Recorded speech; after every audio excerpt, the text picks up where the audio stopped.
ETF index mutual funds నేర్చుకుని stock మార్కెట్లో రాణించాలనుకుంటున్నారా? వెంటనే ఈ నెంబర్కి కాల్ చేయండి.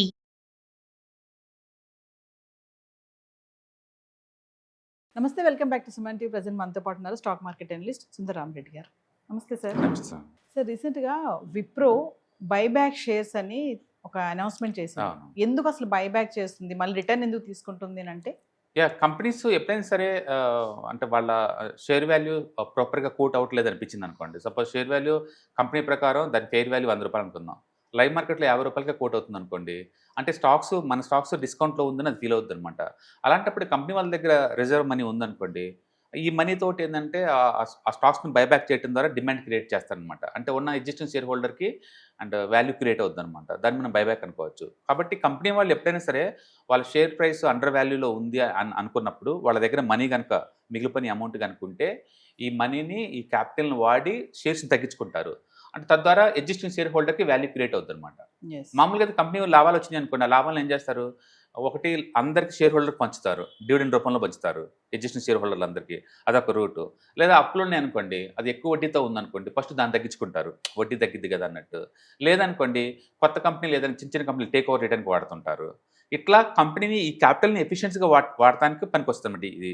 ఇప్పుడు షేర్ రేట్ బాగా పడిపోయింది అనుకోండి, ఓకే, వేరే కంపెనీలు కొనడానికి ఏదైనా నాకు ఆపర్చునిటీ రావట్లేదు అనుకోండి, మనీ ఎందుకు ఐడియల్గా ఉండాలి, అందుకని డివిడెండ్లు ఇచ్చే బదులు ఈ ఎగ్జిస్టింగ్ షేర్ హోల్డర్కి వాల్యూ క్రియేట్ చేద్దామని కంపెనీలు చేస్తూ ఉంటాయి ఈ పని. ఇప్పుడు లైవ్లో మీరు అన్నట్టు విప్రో ఉంది, అండ్ అరవింద ఫార్మా వాళ్ళు కూడా అనౌన్స్మెంట్ చేశారు వాళ్ళు కూడా. అండ్ విడ్లాస్ అని చెప్పేసి ఒక ఫార్మా కంపెనీ ఉంది, వాళ్ళు చేశారు అనౌన్స్మెంట్. అంటే కపుల్ ఆఫ్ కంపెనీస్ అనేవి చేస్తున్నాయి, ఎందుకంటే మార్కెట్ బాగా పడింది కదా. అంటే కంపెనీస్ అయితే ఎవరైతే కంపెనీకి మంచి వాల్యూ క్రియేట్ అవుతుంది ఫ్యూచర్లో, ప్రస్తుతానికి స్టాక్ బాగా డీప్ డిస్కౌంట్లో ఉంది అనుకుంటే కనుక, అంటే కంపెనీస్ వాళ్ళు బైబ్యాక్ చేసే ఛాన్స్ ఎక్కువ ఉంది. అండ్ ఐటీ వాళ్ళు ఇప్పుడు వాళ్ళు చేసింది చాలా పెద్దదండి, 15,000 crores అనమాట. అండ్ ఒక్కొక్క స్టాక్ని 250 దగ్గర కొంటున్నారు వాళ్ళు. అంటే ఇప్పుడు లైవ్ మార్కెట్లో ఉంది ₹204, 204 ఉంది, వాళ్ళు దాన్ని ₹250 దగ్గర బైబ్యాక్ చేస్తున్నారు. అంటే టోటల్ కంపెనీ షేర్స్లో ఒక రఫ్గా 5% వరకు షేర్స్ని బైబ్యాక్ చేస్తూ ఉన్నారు అనమాట. అంటే మార్కెట్ డ్రాప్లో ఉన్నప్పుడు ఈ బైబ్యాక్ అనేది జరుగుతుంది సార్? అవును, కంపెనీ దగ్గర డబ్బు ఉండాలి కదా. ఒకటి కంపెనీ వాళ్ళ దగ్గర డబ్బు ఉంది, అంటే స్టాక్ ఏమో డిస్కౌంట్లో ట్రేడ్ అవుతుంది అనిపించింది అనుకోండి, అప్పుడు బైబ్యాక్ చేస్తారు కంపెనీ వాళ్ళు. ఓకే, అప్పుడు అది అప్పుడప్పుడు అది మామూలే. కోవిడ్ అప్పుడు ఈ కంపెనీ ఇది వేదాంత వాళ్ళు అండి, అంటే ₹70 దగ్గర బైబ్యాక్ కోసం ట్రై చేశారు. ఓకే, 70 దగ్గర ఎవరు మార్కెట్ రెస్పాండ్ అవ్వలేదు, వాళ్ళు అనౌన్స్మెంట్ చేసినా సరే. ఎవరో ఒకరు సరౌండ్ చేయాలి కదా మీకు స్టాక్స్ని, ఎవరు చేయలేదు. తర్వాత 150 దగ్గర బైబ్యాక్ ట్రై చేశారు, దాన్ని కూడా ఎవరు చేయలేదు. లాస్ట్కి అదే 400 దగ్గర ట్రేడ్ అవుతుంది తర్వాత. అంటే కాబట్టి కంపెనీ షేర్ ఎప్పుడైనా రేటు తక్కువలో ఉంది అని అనుకున్నప్పుడు, అంటే కంపెనీ దగ్గర రిజర్వ్ మనీ బాగా ఉన్నప్పుడు అప్పుడప్పుడు బైబ్యాక్ చేస్తారు, మామూలు విషయమే. అంటే పర్టికులర్గా ఐటీ కంపెనీస్ వరల్డ్ వైడ్గా ఎప్పుడు అది క్యాష్ ఫ్లో ఉన్న కంపెనీస్ కదా, ఎవ్రీ ఇయర్ బైబ్యాక్ చేస్తారు. టీసీఎస్ లాంటి కంపెనీస్ అయితే ఎవ్రీ 2 to 3 ఇయర్స్కి ఒకసారి బైబ్యాక్ చేస్తూనే ఉంటారు ఎంతో కొంత. వాళ్ళు కనుక బోనస్ షేర్లు ఇచ్చారు అనుకోండి ఒక సంవత్సరం, బోనస్ షేర్లు ఏంటంటే ఇన్ని షేర్లు ఉంటే ఇన్ని షేర్లు ఫ్రీ అని వాళ్ళకి చేస్తూ ఉంటారు. ఆ ఇచ్చిన షేర్స్ మొత్తం నెక్స్ట్ 5 years మళ్ళీ బైబ్యాక్ చేస్తారు. మళ్ళీ నెక్స్ట్ ఇయర్ మళ్ళీ బోనస్ షేర్లు ఇస్తూ ఉంటారు అనమాట. అట్లా షేర్స్ పెరగకుండా వాళ్ళు నిరంతరం బైబ్యాక్ చేస్తూ ఉంటారు. తద్వారా ఏంటంటే స్టాక్స్ డిమాండ్ క్రియేట్ అవుద్ది, వాల్యూ క్రియేట్ అవుద్ది అనమాట లాంగ్ టర్మ్ పాయింట్ ఆఫ్ లో. అందుకని ఏ కంపెనీ సరే వాళ్ళకి current live price under values run అవుతుంది అనుకున్నప్పుడు బైబ్యాక్ అనౌన్స్ చేసేసి ఉన్న షేర్ హోల్డర్కి వెల్త్ క్రియేట్ అవుతుంది అనమాట. That is one of the way and where capital utilisation ప్రాపర్గా చేసుకోవడం కోసం ట్రై చేస్తూ ఉంటారు. ఇది విప్రో ఈసారి సెకండ్ టైం అండి ఇలా చేయటం. ఇంతకుముందు కూడా చేసింది, అంటే ఫ్రీక్వెన్సీ చేస్తూనే ఉంటారు వీళ్ళు. విప్రో వాళ్ళు అయితే ఇప్పుడు 4-5 times చేశారు, టీసీఎస్ వాళ్ళు 4-5 times చేశారు, వాళ్ళు నిరంతరం చేస్తూనే ఉంటారు. అంటే ఇన్ఫోసిస్ వాళ్ళు లాస్ట్ ఇయర్ అంటే 18,000 crores చేశారు 2025 లాస్ట్ ఇయర్. అండ్ టీసీఎస్ వాళ్ళు 2023లో 17,000 crores చేశారు. అండ్ విప్రో వాళ్ళు 2023లోనే 12,000 crores చేశారు. ఇప్పుడు అంటే ఇంత బాగా పడిపోయినాయి స్టాక్స్, ఐటీ స్టాక్స్ కదా, దిస్ ఈజ్ రైట్ టైం. కాబట్టి వాళ్ళు బైబ్యాక్ చేస్తామంట. It shows that company property company మీద నమ్మకం ఉంది ఇప్పుడు కూడా. మనమేమో ఏఐ వచ్చిన తర్వాత ఇటు వాల్యూ తగ్గిపోయింది, ఐటీ అవుట్డేట్ అయిపోయింది అనుకుంటున్నాం, వాళ్ళు చూసుకుని ఎంత బైబ్యాక్ చేస్తున్నారు. This is right time buyback చేయడం కోసం అన్నట్టు వాళ్ళు బైబ్యాక్ చేస్తా ఉన్నారు. అంటే ఈ బైబ్యాక్ చేయడం వల్ల బెనిఫిట్స్ ఏంటి సార్? అంటే ఉన్న షేర్స్ తగ్గిపోతాయి కదా, ఈపీఎస్ రైజ్ అవుతుంది, షేర్స్ తగ్గిపోతాయి, అంటే ఉన్నవాటికి వాల్యూ క్రియేట్ అవుతుంది. అంటే ఫ్యూచర్లో రాబోయే ఈపీఎస్ని కొంతమంది పంచుకుంటారు కదా, కాబట్టి ఈపీఎస్ రైజ్ అయ్యే ఛాన్స్ ఎక్కువ ఉందన్నమాట. అంటే ఇప్పుడు 5% దాకా బైబ్యాక్ చేస్తున్నారు వాళ్ళు. ఈ బైబ్యాక్ అనేది బిజినెస్ టర్మినాలజీ అనుకోవచ్చా సార్? అంటే అంటే క్యాపిటల్ ఐడియల్గా పడింది అనుకో, కంపెనీ యొక్క ప్రాఫిట్స్ ఖాళీ పడి ఉన్నాయి, అప్పుడు ఏదో ఒకటి చేయాలి కదా ఆ మనీ తోటి.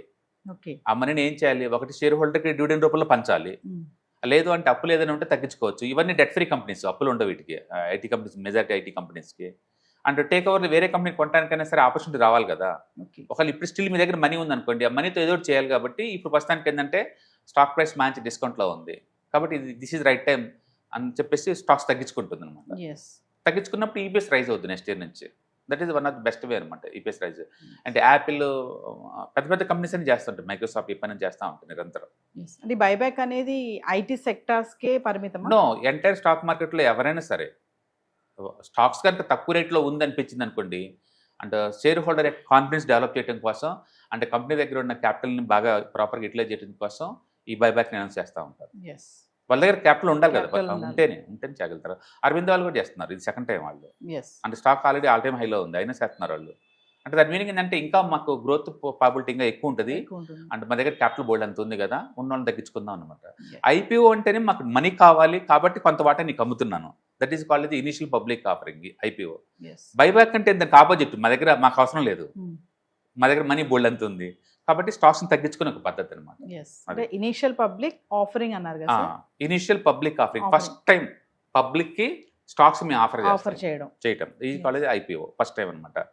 అండ్ సెకండ్ టైం కూడా మనీ కోసం మళ్ళీ ఎక్స్ప్లెయిన్ చేస్తున్నాను అనుకోండి, దాన్ని ఫాలో ఆన్ పబ్లిక్ ఇష్యూ అంటారు. Okay. Follow on Public public issue. Issue అంటే ఆల్రెడీ ఒకసారి వచ్చారు, ఇప్పుడు రెగ్యులేటరీ ఇష్యూస్ వల్ల కానీ లేకపోతే ఇంకా మనీ కావాలి దాని గురించి కానీ వచ్చారనుకోండి సెకండ్ టైం ఐపీఓ కాబట్టి దాన్ని ఐపీఓ అనకూడదు, ఇనిషియల్ కాదు కదా, ఓకే. దాన్ని follow on public Follow issue on. అంటారు.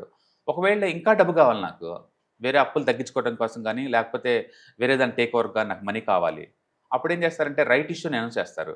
అప్పుడు ఏంటంటే ఎగ్జిస్టింగ్ షేర్ హోల్డర్కి తక్కువ రేటుకి స్టాక్స్ అమ్ముతారు, ఎస్. అంటే కొత్త స్టాక్స్ని క్రియేట్ చేస్తారు, ఎగ్జిస్టింగ్ షేర్ హోల్డర్కి తక్కువ రేటుకి అమ్ముతారు, దాన్ని రైట్ ఇష్యూ అంటారు. అప్పుడు ఎగ్జిస్టింగ్ షేర్ హోల్డర్కి తక్కువ రేటుకి వస్తుంది. రీసెంట్ ఎగ్జాంపుల్ అంటే హెచ్ఈసి ఉంది, హెచ్ఈసి కంపెనీ అంటే స్టాక్ రేట్ 20 దగ్గర ఉన్నప్పుడు అది 12 రూపాయలకి ఇచ్చింది. అంటే మీ దగ్గర కొన్ని స్టాక్స్ ఉన్నాయి అనుకోండి, 12 రూపీస్కి ఒక స్టాక్ వస్తుంది మీకు, బట్ కొత్త వాళ్ళకి కాదు, ఆల్రెడీ మీ దగ్గర స్టాక్ ఉంటే కనుక అంట.